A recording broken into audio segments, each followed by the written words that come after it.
حضرت مالک بن دینار فرماتے میں نے 60 حج کیے. ایک حج کے موقع پر میں نے بڑا رش دیکھا، لاکھوں کا اجتماع ہوا. میری باتوں کی سمجھ تو آ رہی ہے نا آپ دوستوں؟ جو نہیں بول رہے انہیں بھی آ رہی ہے نا؟ اللہ جزا دے. کہتے ہیں لاکھوں کا مجمع تھا تو میرے دل میں خیال آیا. میں نے کہا اے اللہ، اتنے لوگ آئے ہیں، ان کا حج قبول بھی ہوا ہے کہ نہیں؟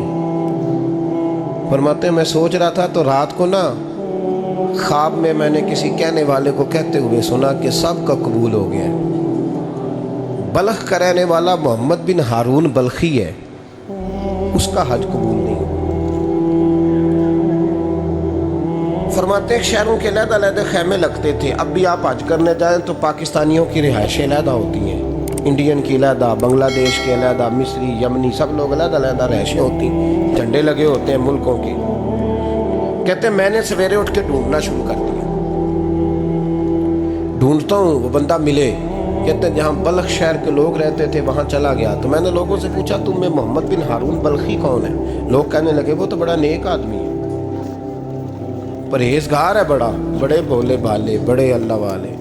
ریاض آپ کو بس ہم ہی جانتے ہیں، وہ تو بڑا نیک ہے، پرہیزگار آدمی. میں نے کہا اچھا کہاں ہے؟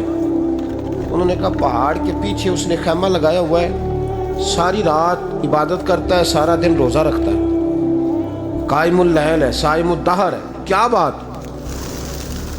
فرماتے ہیں میں ان لوگوں کی بات سن کے حیران ہو گیا کہ مجھے کیا بتایا گیا، یہ کیا کہہ رہے ہیں. فرماتے ہیں میں پہاڑ کے پیچھے گیا.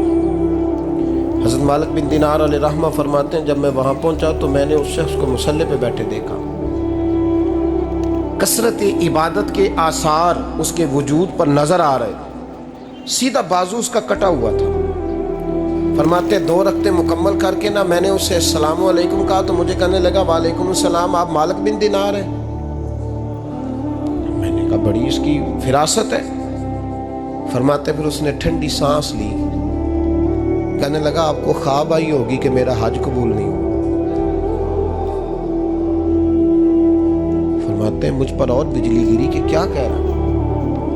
فرماتے میں نے کہا یار لوگ بھی تیری تعریف کر رہے ہیں اور تیری بصیرت بھی بڑی ہے، تو یہ ماجرا کیا ہے؟ کہنے لگا آپ نہ پوچھیں. یہ کہہ کے اس نے رونا شروع کیا. دیر تک روتا رہا. میں نے کہا نہیں یار تو بتا. کہنے لگا نہیں آپ نہ پوچھیں، آپ ناراض ہوں گے. میں نے کہا میں نہیں ہوتا، تو بولنا.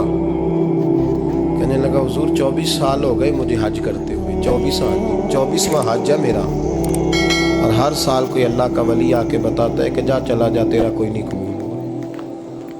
بے پروائی ویک سجن دی جتھے کسے دی پیش نہ جاوے، انہیں تاجاں والے در در رولے تے منگتیاں تخت بٹھاوے. آزم کسے نو کارا ملدا ہی کوئی کعبے و خالی آوے. کہتے ہیں اس نے مجھے کہا حضور 24واں حج ہے، ہر سال کوئی بتاتا ہے. میں نے کہا تیری غلطی. کہنے لگا میں اپنی ماں کا نافرمان. میں نے کہا واقعہ کیا ہوا؟ کہنے لگا حضرت اللہ نے مجھے دولت دی، مال دیا، زمینیں دی تو میں عیاش ہو گیا.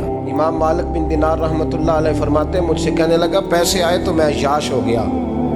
رمضان کا مہینہ تھا، عصر کے بعد میری اماں افطاری کی تیاری کر رہی تھی. میں گیا، میں نے کہا شراب پی ہوئی، اماں روٹی دے. تو اماں کہنے لگی شرم کر، شرم کر، روزہ رکھا نہیں تو جنہوں نے رکھا ہے ان کا تو خیال کر. کہتے اماں کی بات کا مجھے غصہ لگا. میں کہا کرتا ہوں بد نصیب ہے وہ بیٹا جس کا باپ اس سے بات کرتے ہوئے ڈرتا ہے کہ پتہ نہیں کہاں سے بولے گا. بد نصیب نہیں وہ بیٹا جس کی ماں اس سے بات کرتے ہوئے سہم جاتی ہے کہ پتہ نہیں کون سی بولی بولے گا. بد نصیب نہیں کہ ماں باپ بھی جس سے کھول کے بات نہ کر سکے. حضرت مالک بن دینار سے کہنے لگا اماں نے جب کہا نا شرم کر تو مجھے غصہ آیا. میں نے ماں کو تھپڑ مارا اور میری ماں جلتے ہوئے تندور میں گری.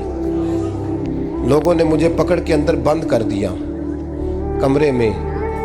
ساری رات میں شور سنتا رہا پر نشے میں دھوت رہا. سویرے آنکھ کھلی تو میری بیوی بیگ باندھ رہی تھی. میں نے کہا کہاں جا رہی ہو؟ کہنے لگی جو ماں کا نہیں بنا میرا کیسے بنے گا. میں نے کہا میری اماں کا وہ تو لوگوں نے رات کو ہی دفن کر دی جنازہ پڑھ کے. تڑپ کے کہنے لگا مجھے کیوں نہیں بتایا؟ تو کہتے ہیں لوگ کہنے لگے تیری مرتی ہوئی ماں کہہ گئی تھی اسے میرا منہ نہ دیکھنے دینا. میرے جنازے کے قریب نہ آئے. حضرت مالک بن دینار فرماتے ہیں جب اس نے یہ بات سنائی تو میں نے بھی اس کے منہ پہ تھپڑ مارا. میں نے کہا تو اسی قابل ہے. کہتے ہیں وہ رونے لگا, حضور دعا کرے اللہ مجھ سے راضی ہو جائے. کہنے لگا جب ماں کی انتقال کی خبر